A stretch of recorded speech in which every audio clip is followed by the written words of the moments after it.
Merhabalar kıymetli izleyicilerim ve takipçilerim. Binnur'un Mutfağı kanalıma ve mutfağıma hoş geldiniz. Bugün sizler için pratik bir şekilde yapabileceğiniz çıtır çıtır harika bir baklava tarifi hazırladım. Yaparken ve yerken çok zevk alacağınız bu tarifi mutlaka denemelisiniz. Yapıp deneyecek olan herkese şimdiden afiyet olsun. Tarifime başlamadan önce kimin nereden izlediğini bana yorumlardan yazarsanız değerli takipçilerimin nereden izlediğini öğrenmiş olurum.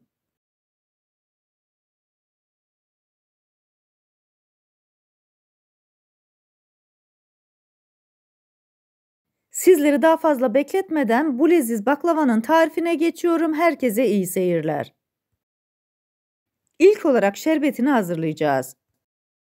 Kullanacağımız şerbetin buz gibi soğuk olması gerekiyor. 4 su bardağı toz şekeri tencerenin içerisine koyuyorum. Daha sonra şekerin üzerine 4 su bardağı soğuk suyu ekliyorum. Şekerle suyu şöyle bir karıştırıyorum.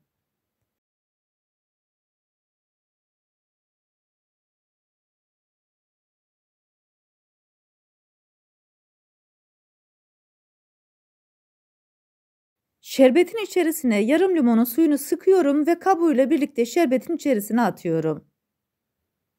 Ocağımızın altını yüksek ateşte açtık.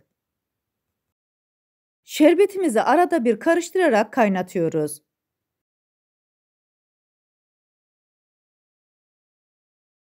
Kaynamaya başladıktan sonra ocağımızın altını kısık ateşe getirerek 15 dakika boyunca bu şekilde pişiriyoruz.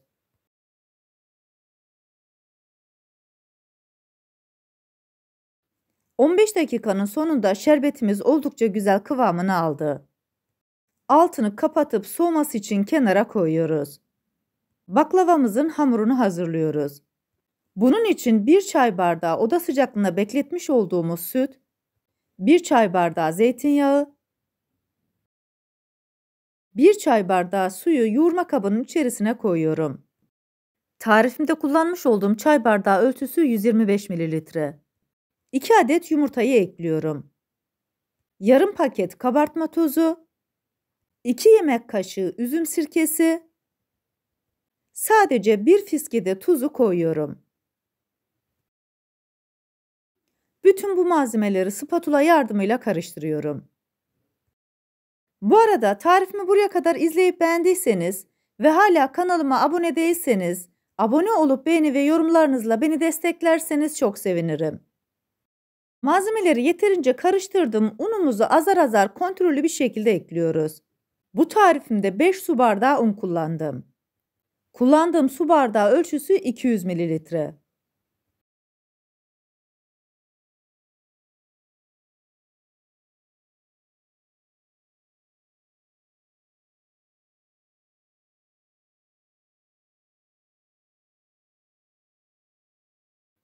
Kalan unun hepsini ekliyorum. Spatulayı hamurun içerisinden çıkartıyorum. Bu aşamadan sonra 3-4 dakika boyunca elimle yoğuracağım.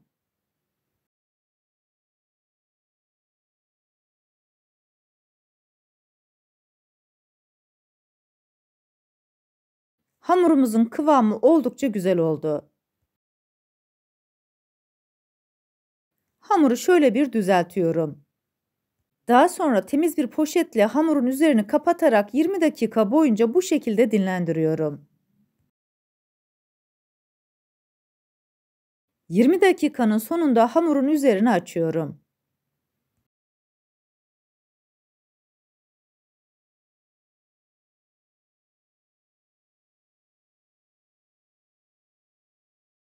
Hamuru tezgahın üzerine alıyorum. Burada hem toparlıyorum hem de rulo şeklini veriyorum. Tezgahın üzerine bu aşamada biraz da nişasta serpiştiriyorum.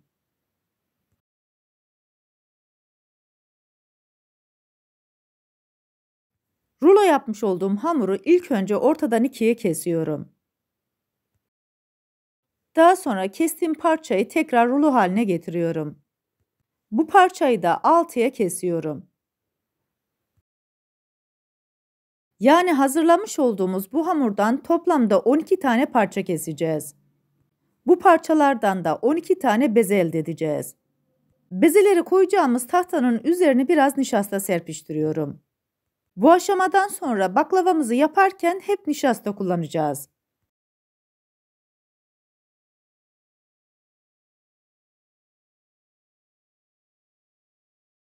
Kestiğim parçanın bir tanesini alıyorum, uç kısımlarını içeriye doğru katlıyorum. Aynı zamanda da hamuru sıkıştırıyorum. Daha sonra ters çevirerek beze haline getiriyorum. Bütün kesmiş olduğum hamurları beze haline getirerek tahtanın üzerine koyacağım. Bu tarifimde kullanmış olduğum bütün malzemeleri videomun altındaki açıklama kısmında ölçüleriyle birlikte paylaşıyor olacağım. İsterseniz oradan da bakıp faydalanabilirsiniz. Hazırlamış olduğum bu malzemelerle koca bir tepsi baklava elde edeceğiz.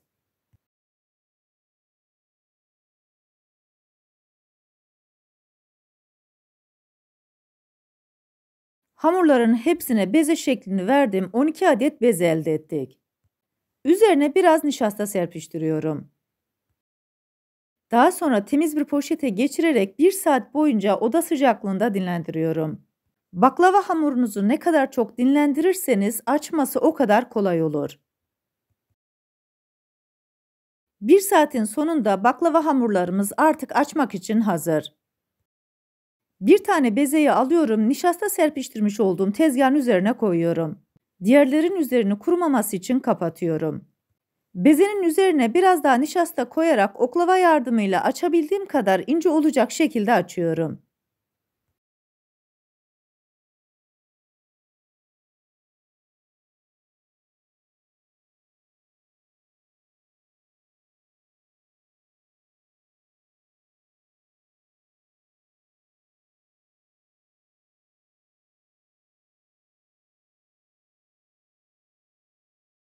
Hamuru açma esnasında ilk önce küçük oklava kullandım.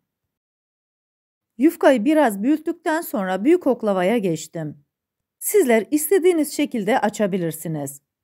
Önemli olan yufkanın ince bir şekilde açılması.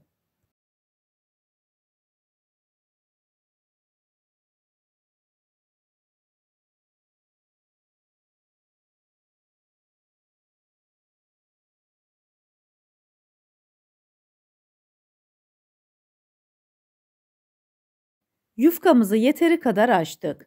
Bu aşamada çok ince bir oklava kullanıyorum.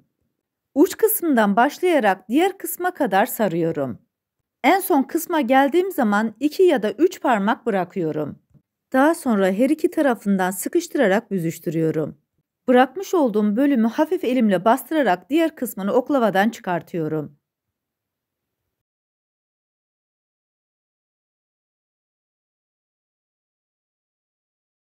Tarifimde 2 su bardağı ceviz kullandım. Rondodan geçirmiş olduğum cevizi hazırladığım yufkanın üzerine serpiştiriyorum.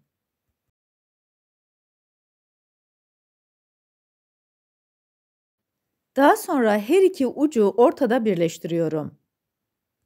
Uç kısımları ortada birleştirerek cevizlerin üzerini kapatıyorum. Kenar kısımlarını da içeriye doğru katlıyorum. Yufkanın uç kısmından başlayarak yuvarlıyorum. Böylelikle ilk şeklini vermiş oluyoruz.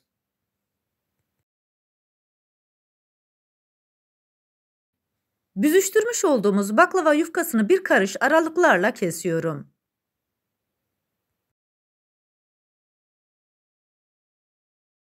Parçanın bir tanesini alıyorum, uç kısımdan yuvarlayarak gül şeklini veriyorum. Şekil verdiğim baklavayı fırın tepsisine yerleştiriyorum.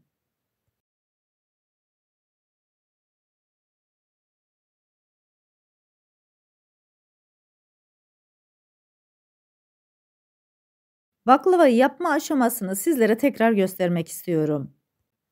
Bezemizi açabildiğimiz kadar büyük olacak şekilde açıyoruz.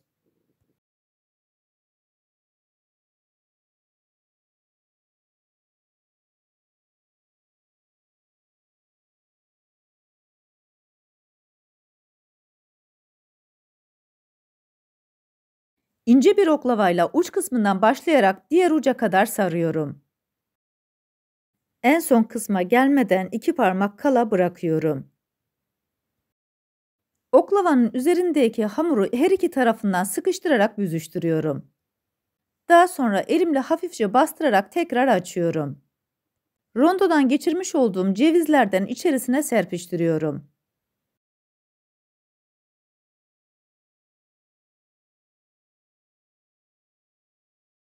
Her iki taraftan büzüştürerek ortada yaklaştırabildiğim kadar yaklaştırıyorum. Yufkanın uç kısımlarını alarak ortaya doğru kapatıyorum. Diğer kısmını da kapatıyorum. Cevizlerin üzerini tamamen kapatıyoruz.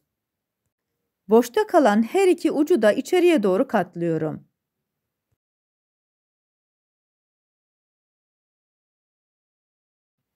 Bir ucundan başlayarak kıvırarak diğer uca kadar getiriyorum.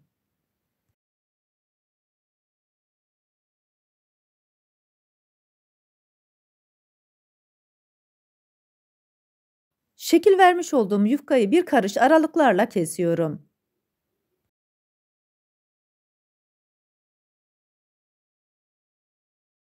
Daha sonra hamura gül şeklini veriyorum. Bu arada tarifimi buraya kadar izleyip beğendiyseniz, sosyal medya hesaplarınızdan arkadaşlarınızla paylaşarak bana destek olursanız çok sevinirim. Ayrıca kanalımda birbirinden güzel diğer tariflerim var. Onlara da göz atmayı sakın unutmayın. Baklavalarımıza şekil vererek tepsiye dizdik. Tarifimde 1 su bardağı sıvı yağ kullandım. Sıvı yağın hepsini fırça yardımıyla baklavaların üzerine döküyorum. Bu yağ sayesinde baklavalarımız daha güzel kızaracak. Fırınımızı da 180 derece alt üst ayarı açtık. Baklavalarımızı sıcak fırına götüreceğiz. 35 dakika boyunca baklavaları kontrollü bir şekilde pişirdim. Fırından çıkartır çıkartmaz ilk sıcağının geçmesini bekliyoruz. Çok sıcakken kesinlikle şerbeti dökmeyin. İlk sıcağı çıkmış olan baklavaların üzerine buz gibi soğutmuş olduğumuz şerbeti döküyoruz. Bu arada tarifimde kullanmış olduğum bütün malzemeleri videomun altındaki açıklama kısmında ölçüleriyle birlikte paylaşıyor olacağım. İsterseniz oradan da bakıp faydalanabilirsiniz. Baklavayı 5-6 saat boyunca şerbette beklettik. İsterseniz ertesi güne kadar da bekletebilirsiniz. Üzerlerine süslemek için toz fıstıktan kullanıyorum. Sizler isterseniz ceviz de serpiştirebilirsiniz. Sizlere bir de bu leziz baklavaların iç dokusunu göstermek istiyorum. Tarifimdeki tüm püf noktaları detaylı bir şekilde sizlere anlatmaya çalıştım. Ancak yine de aklınıza takılan bir kısım olursa bana yorumlardan yazabilirsiniz. Oradan da elimden geldiğince sizlere dönmeye çalışırım. Servis tabağına koymuş olduğum baklavaların üzerine ve tabağa biraz da toz fıstık serpiştiriyorum. Böylelikle güzelliğine güzellik katmış oluyoruz. Dışı çıtır çıtır, çok lezzetli, harika baklavalarımız oldu. Bu leziz baklava tarifimi yapıp deneyecek olan herkese şimdiden afiyet olsun. Siz bu tarifimin son halini seyrederken ben de sizlere veda etmiş olayım. Bir tarifimizin daha sonuna geldik. Videomu izlediğiniz için teşekkür ederim. Bana destek olmak için tarifimi beğendiyseniz beğenmeyi, abone değilseniz abone olmayı, yeni tariflerimi izlemek için bildirim zilini açmayı, tariflerimi sevdiklerinizle paylaşmayı unutmayın. Her şeyin gönlünüzce olması dileğiyle, hoşça kalın, afiyetle kalın, Allah'a emanet olun.